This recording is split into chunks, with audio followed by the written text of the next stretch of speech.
Hello, we're John and Elizabeth. We're on board Corrick. Hello. Welcome to a moody Scotland. Very moody Scotland. It's the longest day of the year, and we have rain and clouds on one side and sunshine and blue skies on the other, and we're in the twilight zone. Yeah. I hope you enjoy this video. Thank you for watching.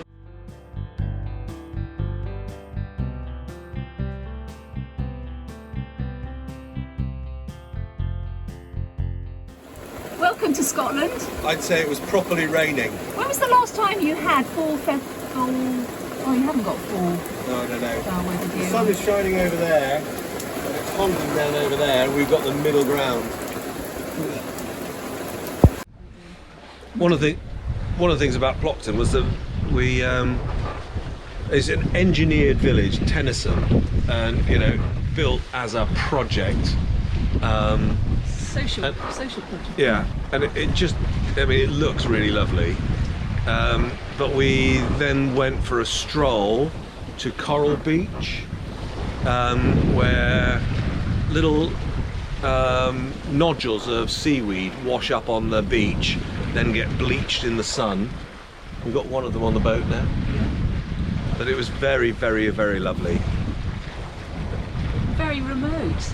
You've got these beautiful beaches and nobody on them. No, it's lovely. It's lovely. So we got alongside, went for a little stroll ashore. Just about the time that we were arriving, there was a little band at the hotel. They were that guy could sing. He was good. And then while we were in Plockton, we met up with a couple who run a boat called Red Moon, and they do very luxurious cruises around the Western Islands. It's in a converted fishing boat.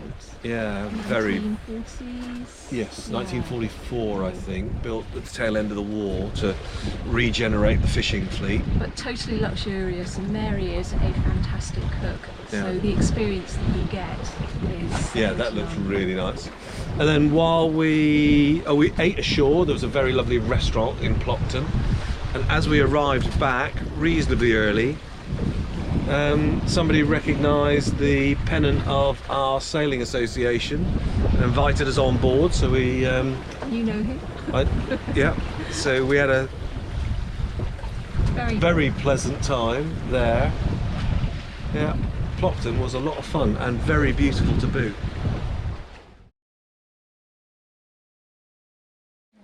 Well, progress since Plockton has been fun and slightly varied. So we came out of Plockton, the sun was shining, blue skies and close to zero wind. So instead of what we'd intended to do, which was heading up to Rona, which would have involved motoring, we simply put the anchor down in a tiny little bay called Flowerdale. Spent the night there. Very pleasant. It was a little bit crowded. There were 3 boats in there when we were there, but we left there, headed up to Rona. A little bit breezier that day, and I don't know if because it was breezier, the anchorage there seemed a little bit busy as well. But we got ashore, got the venison burgers, and a bottle of wine. A lovely walk around Rona, very wild. Then yesterday We headed up to Gairloch. Went alongside at Flowerdale, picked up some water, bought a few tiny amount of groceries, including milk, which tends to be the thing we worry about the most. Then anchored at top of Loch Sheildaig. Went for a very lovely but very expensive beer in the Sheildaig Lodge Hotel. Then strolled over to Badachro and had... That was nice. That was absolutely beautiful. It was Yeah. a lovely, sunny, hot evening. It was quite vibrant, and it was just wonderful to sit and have a glass of wine looking over the bay. Yeah, that was nice.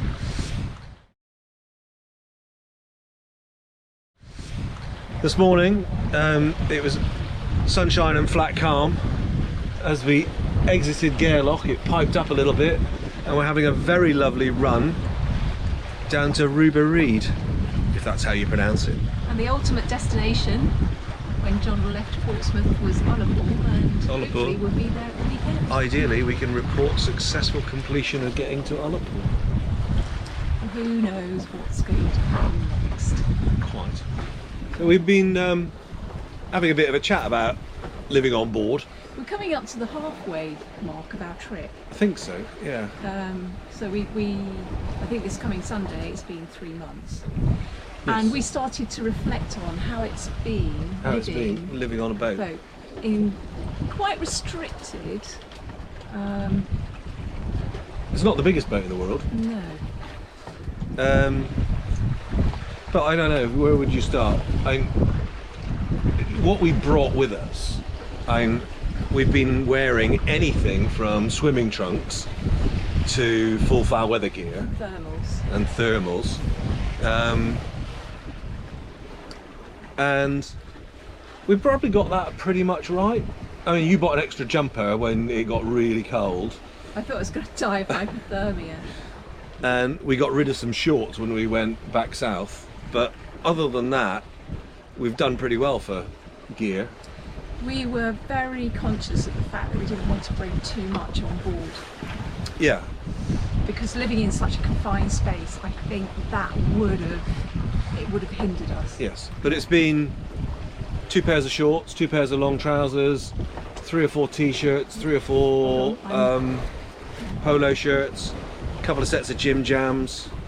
Anyway, yeah, the list goes on. The list goes on. But it's the little bits about reminding you of home, which I should have thought about. And when we met a couple who are sailing from France. They had a nice little pinboard with photographs. We should do that. Yeah. So the clothing, I think we probably got about right. Food is another interesting one. Yeah. We tend to go shopping every 3 or 4 days. Yeah, actually a big shop every week. We're spending longer times off-grid. Yes. Than we have done before. So we've been eating out maybe once a week, would you say? Yeah, once a week. Yeah. And then eating on board. And we try and shop locally, so local produce, which in Scotland there is an abundance of. Yes, it was really nice to go to Rona and buy their venison steaks. Venison burgers and fish.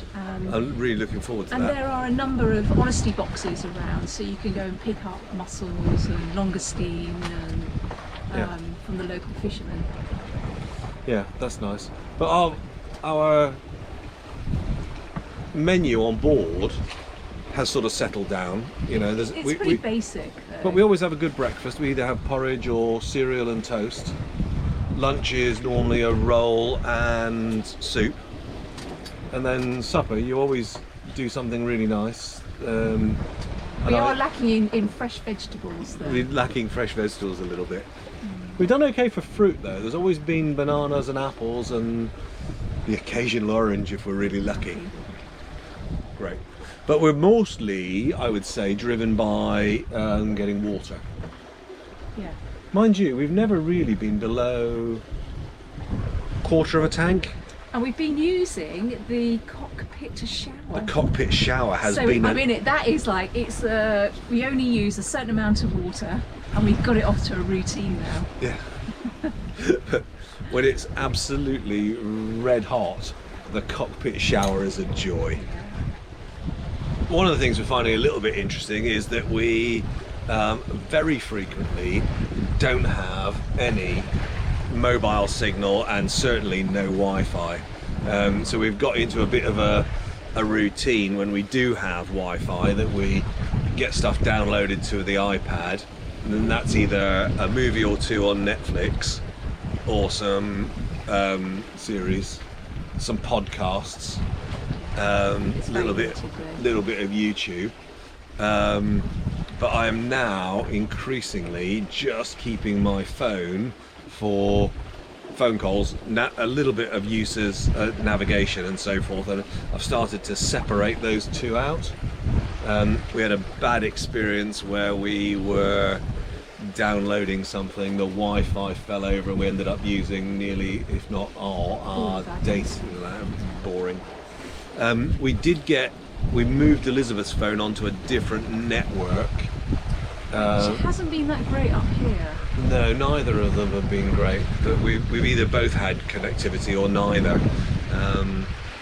But it was probably a good thing to do. We're just about to, I think probably in about 2 miles we're going to go round Rooba-dooba. Not everything's called Rooba-dooba. Rooba Reed. So we left Gairloch this morning in bright sunshine, got rained on, but it now appears to be clearing up. And we're going to go around this headland into Loch, which will be exciting. Haven't been to Loch for 30 years, something like that. What I was going to say about living on board, it's about having activities or learning a new skill. Yeah. Which I've managed to do. Well, I've enjoyed reading a couple of books. It's the first time I've been able to read a book for the last 18 months. And I've learnt to knit. Your knitting is coming on. It's coming on. I'm going to get woolly underpants if I'm lucky.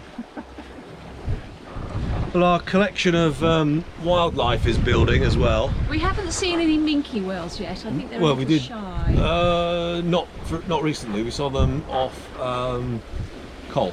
Yeah. But we have added a whole pile of different geese, more herons, more guillemots, gannets, and seals, of course, including tiny little seal that got separated from his mother. Here's a picture of it here. But they tried to feed it a little bit, and then they put it in a bucket and took it out to the seal colony, where ideally it would get reunited.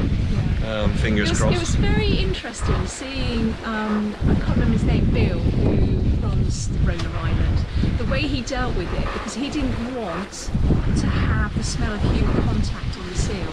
Yeah. So he was really very, very good at how he dealt with picking it up and putting it into the bucket and wearing gloves and But he did say they do have a very sharp bite. So yes. be quite careful. So fingers crossed for Alex the seal. For those of you who like Fun Boy 3 and the Go-Go's. Right, we need to get ready for this turn that's coming up. Yeah, I'm off track. Yeah, but I'll give you a little bit of the scenery that we're seeing, which is really rather spectacular.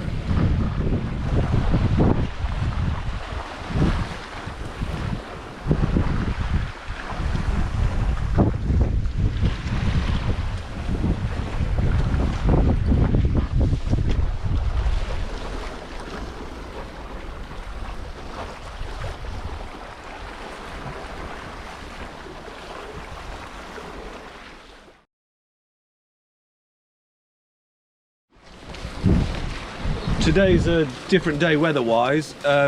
Nice bit of breeze, but much less cloud cover. So we spent the night last night at Loch Thurnaig, which is very remote, very peaceful. Very peaceful indeed. And we got up first thing this morning. We've had breakfast and we're on our way to Ullapool. And Loch is looking particularly lovely. Although it was described in the cruising book as featureless. I'm not quite sure why. Seems strange as it has a poofing enormous island right in the middle of it. Yeah. Right. 20 miles-ish? Yeah. Should take 4 hours. Happy sailing. Happy sailing, indeed.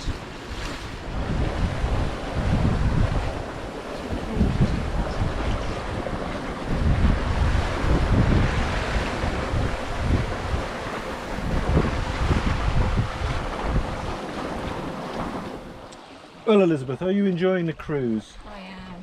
It's really very nice. I could do with a glass of champagne in my hand. Champagne would be nice. We are approaching the entrance to Loch Broom, which is where we'll find Ullapool, and we are currently sailing past, if I just pan round, the Summer Isles, and it feels very summery. So the wind dropped. We've got 7 or 8 knots from right astern of us, so we are goose winging. I'll just show you that. So we are goose winging our way down towards Ullapool with an arrival time of about 3 o'clock, I would think. Very excited. Ullapool was, when people asked us where we were going, Ullapool was the place that I said that I'd be happy if we got there. So I'm feeling good. Yeah, very good. Very delighted to have made it to Ullapool. Popped ashore very briefly. Looks like a fabulous place. I hope you've enjoyed this episode. Thank you very much for watching.